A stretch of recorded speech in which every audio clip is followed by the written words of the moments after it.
Is the UFC about to change forever?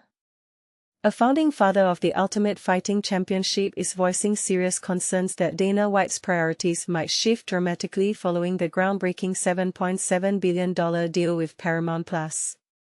This could impact everything fans love about the sport. Starting in 2026, the UFC will be ditching its pay-per-view (PPV) model in favor of a subscription-based streaming service on Paramount+. This is a monumental shift, and while some fans are excited about the potential cost savings, others are worried about the quality of fight cards we'll be seeing. To kick things off, UFC 324 is slated to be the first major event available to Paramount+ subscribers at no extra charge. The headliner is a highly anticipated interim lightweight title fight between Paddy Pimblett and Justin Gaethje. The card also boasts several other exciting matchups, including Kayla Harrison vs Amanda Nunes for the bantamweight title, and Sean O'Malley vs Song Yadong. But here's where it gets controversial. Despite the star power on display, initial fan reactions haven't been universally positive. And this is the part most people miss. Campbell McLaren, a UFC co-creator, believes this lukewarm reception might be a sign of things to come. Latest news: Jake Paul references the Muhammad Ali Act when criticizing the UFC's fight announcements for 2026. Here's the UFC 324 fight card for reference. What rating out of 10 would you give it? Ice. Paddy Pimblett vs Justin Gaethje, interim lightweight title fight. Kayla Harrison vs Amanda Nunes, bantamweight title fight. Sean O'Malley vs Song Yadong. Derek Lewis vs Waldo Cortez Acosta. Arnold Allen vs Gene Silva.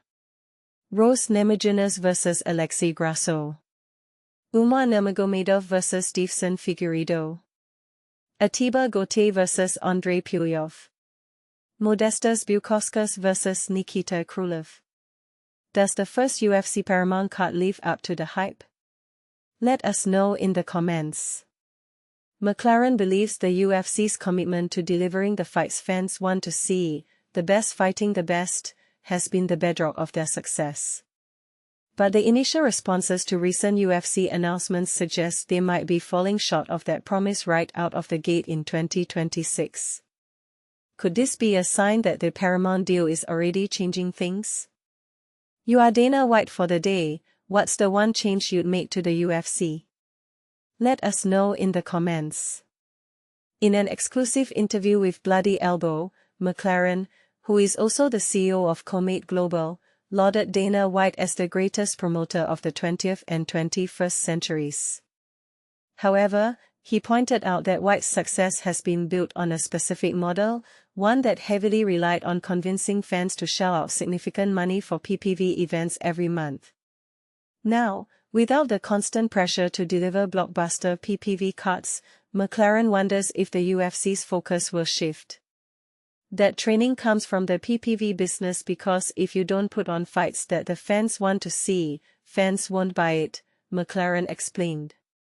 So, now moving his model to a subscription series, it's going to be interesting to see if Dana is still so focused on putting on the fights the fans want to see or if he is maybe more interested in putting on fights that build a particular fighter or perhaps more of an economic advantage in that they get paid less.